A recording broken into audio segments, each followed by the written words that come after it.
State your first and last name.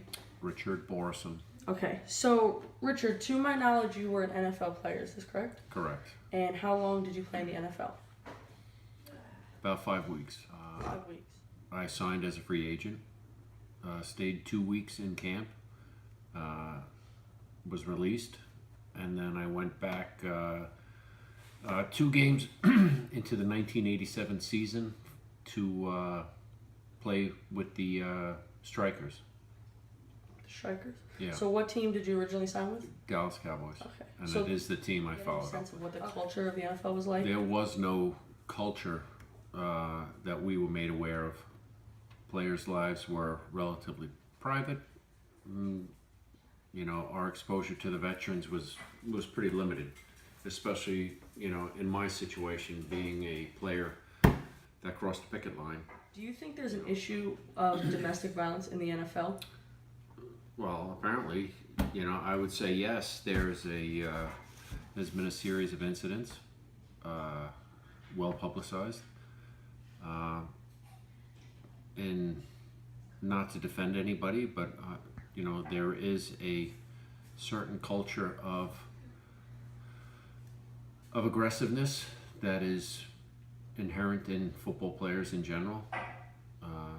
There is great demand for an athlete's time, and the disproportionate amount of time training for an aggressive sport has caused a higher concentration of incidents. Just naturally, if you're around it all the time, being aggressive, it's hard to turn off. Do you think Some of the incidents are pretty blatant, you know, getting punched out of an elevator and dragged by the heels, you know, that's pretty shocking.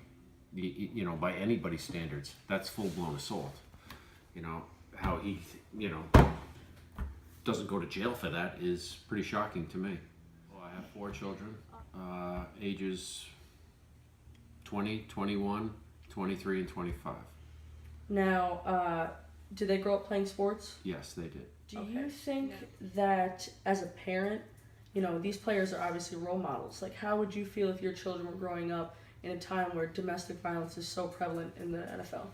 Well, here's where my thoughts on this differ than most. I don't consider athletes role models. I consider parents role models. Sisters, siblings, uncles. To watch somebody do something interesting on the field, such as play football, play basketball, whatever, that should be a sports model, not a moral model. Morality is built up in the home, and should be. And I've done my best to try and convey that to my children. Nobody's allowed to treat you badly.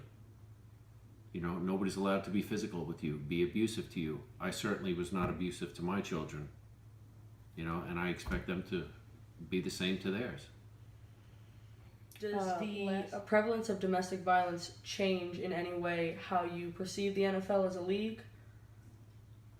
Or how you associate yourself as a fan? It still comes back to perception. I am still a fan. I am not what you'd consider an intense fan. There are some people that are over the top, you know, as far as their dedication to it. You know, they decorate their homes with it, you know, to an obscene level. They name their kids after their favorite players. You know, I'm not, you know, fan is short for fanatic. I'm not a fanatic by any stretch.